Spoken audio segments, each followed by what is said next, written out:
You know, it's funny to think about it now because 2 weeks ago this trip didn't even exist. No plans, no tickets, literally nothing. And somehow I'm sitting here trying to process the fact that I just spent the last 10 days exploring a tiny island in the middle of the Pacific with 2 friends. And the craziest part about this whole thing was the entire trip was planned 6 days before we left, which honestly kind of blows my mind because every once in a while life gives you one of these little weird moments where something unexpected shows up and you have a choice. You can ignore it, stay inside your comfort zone, you know, play it safe, or you say yes to something that feels a little crazy. And somehow one random text message turned into a 10-day trip to Hawaii. So I just got a text from my friend Marissa asking me if we should go to Hawaii in literally like a week. She said the tickets are only $500 round trip from Miami. And I also happen to have a cousin who lives right outside of Honolulu. So this could be a possibility. I don't know. We'll see. I'm gonna make some phone calls and might be going to Hawaii. So I called my cousin who lives on the island just to see if this idea was even remotely possible. Wait, so we can come? Yeah, the couch is more than enough. Awesome, thank you. Yeah, I'll let her know. Alright. Bye. And just like that, this dumb little idea suddenly became a real possibility. Ready? Yeah. Ooh. Why is it taking so long? And 4 days later, we booked the tickets. I'm so excited. No way. I remember waking up at 4 a.m. that morning for our flight, still not fully processing what was about to happen, that we were about to just fly 5,000 miles to this tiny little volcanic rock in the middle of the Pacific.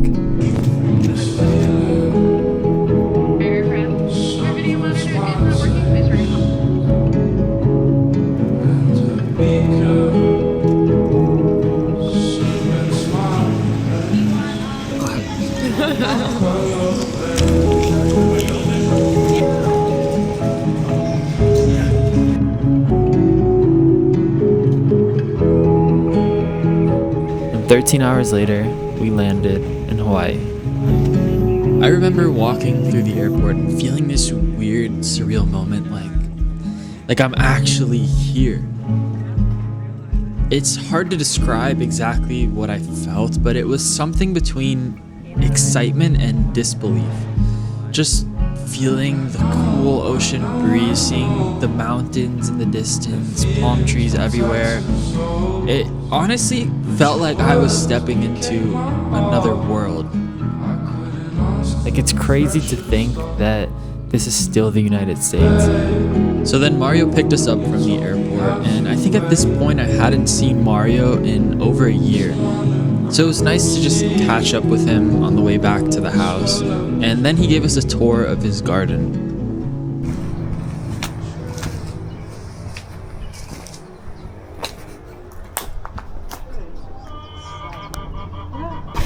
It's so cool.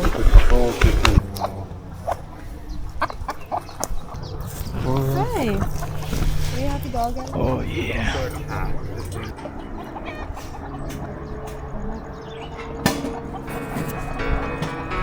Then Mario handed us the keys to his car, and just like that, we were on our own. So the plan was simple: drive back to the airport, pick up our friend Aaron, who was flying in from LA, and then go watch the sunset. And now that the trio was finally reunited, our first night in Hawaii began. The sun is setting. I know, we gotta go.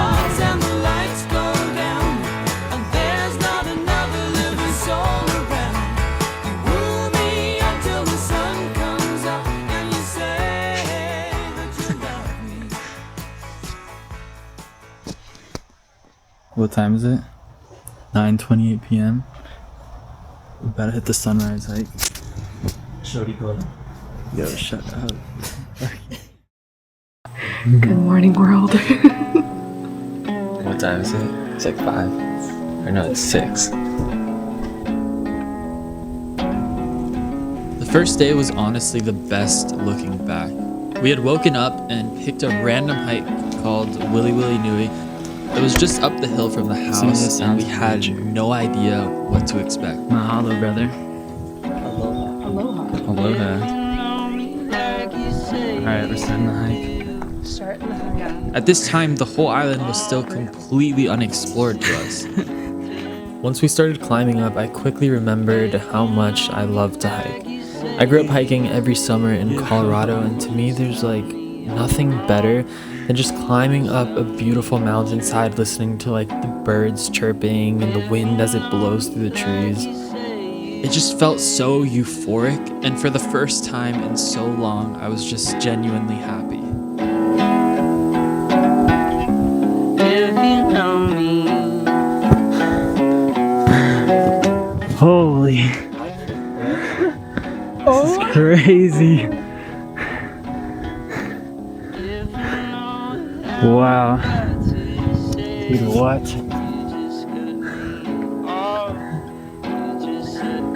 How many miles? Nothing can stop me. I'm all the way up. 2.41, 1,427 In an hour. feet of elevation. So was that easy, you guys think? Okay, I'm gonna come back. Yeah. Alright, first hike down. Woo! Willy nilly.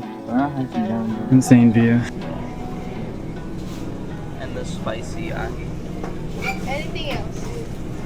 That's all. Thank you. You're welcome. Package secured. Package secured. Around lunch, we grabbed poke bowls and posted up on these rocks over this little cove. And I just remember sitting there in the sun, eating, watching the waves crash into the rocks below us. And it's kind of a dumb thing to notice, but normally when I'm eating at home, I'm just sitting in front of a desk watching YouTube, just not even really like there. And now I'm sitting on a rock in Hawaii eating a poke bowl, just staring out into the ocean.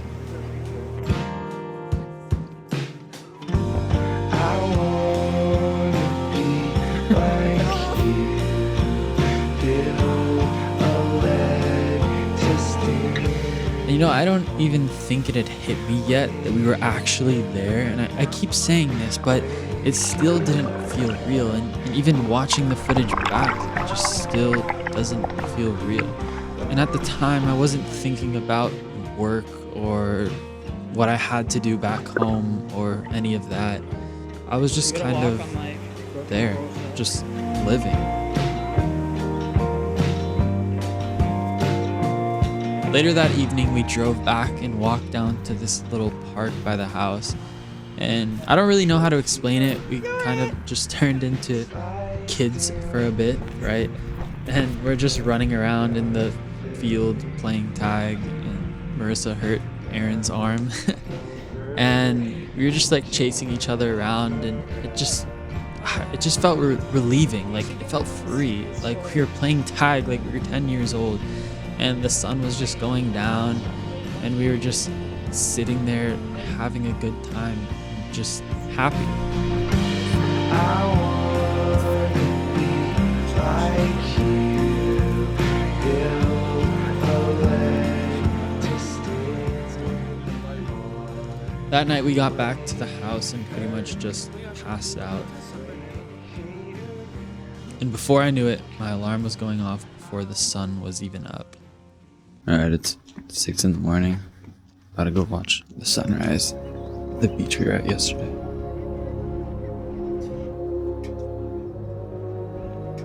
The sun is currently just about to rise. We're at the A75 right here. Taking some videos. Yeah, we made it just in time.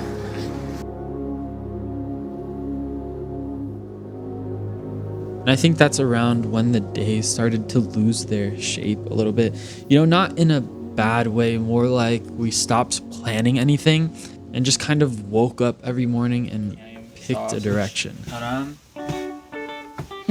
Some days it was a hike up to some view that like just completely blew my mind, and some days it was getting in the water and just snorkeling until I started shivering to death. And some nights it was just sitting around the house making food, playing songs on the guitar, just losing track of what day it even was. Speed running it up this mountain. And somewhere in the middle of all of that, it kind of hit me. I spend so much of my life trying to plan out every single step, always thinking about what's next, what I need to do, where I need to be in a year. Like, I tell myself, if I figure it all out ahead of time, then I'll finally be able to relax. But out here, none of us even knew what we were doing. Like, we would wake up every morning and not know what we were doing the next day. Like, we booked this trip 6 days in advance. We had no plan, no idea of how any of it was gonna go. And it ended up being one of the best weeks of my life.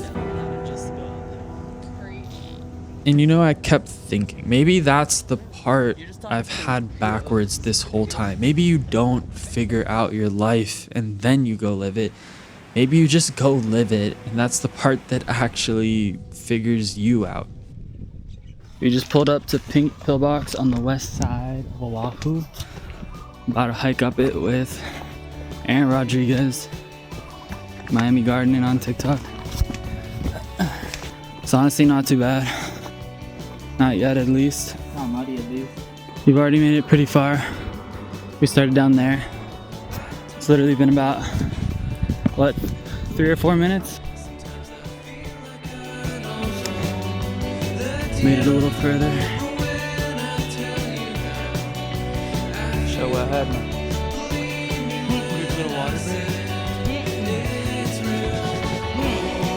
Bro, peep how it's just suburbs right there Yeah, imagine just living like in this valley. just right out there. It's really a straight suburb, like look like a normal town.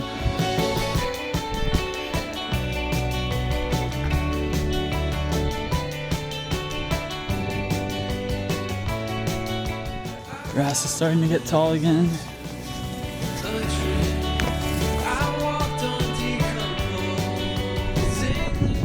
Started the hike all the way down there. It's the first spot. Holy bro. And afterwards, after this stop, we have to go up there to the pink one. Looks like a little bunker. It's kind of flies though.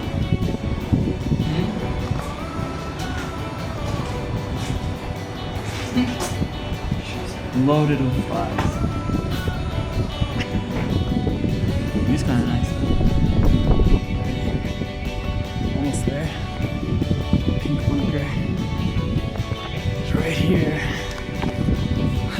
Oh, let's see how good this feels. There's so many flies that I just got in my mouth. Alright, we get the view. Holy shit.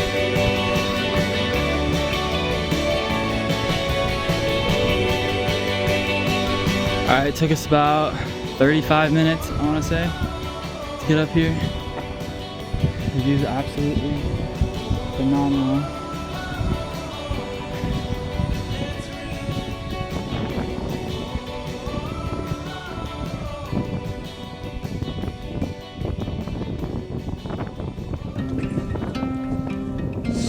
Oh man, and that last night we all just ended up at the beach, watching the sun go down one more time before Aaron flew out. And I remember just sitting there, not really saying much, just kind of taking it all in. Because a week and a half ago, none of this existed. There was no trip, there was no plan, just a random text on a Tuesday that I almost talked myself out of and somehow turned into all of this. And I think that's the part that I keep coming back to. I spend so much of my life trying to figure everything out ahead of time. Like, if I just plan it all perfectly, I'll finally get to enjoy it. But here I wasn't planning anything. I wasn't thinking about next week or next year. I was just here. I was actually living. And for the first time in a really long time, I can actually just say that. So I really don't know how to end this other than to say the best thing I did this whole trip was to say yes before I had it all figured out. Because you can plan your whole life around someday, or you can just go now and see where it takes you. They used to sing about the birds and the bees. The bees had declared a war. The sky wasn't big enough for them all. The birds, they got how. And to Aaron and Marissa, thanks for saying yes.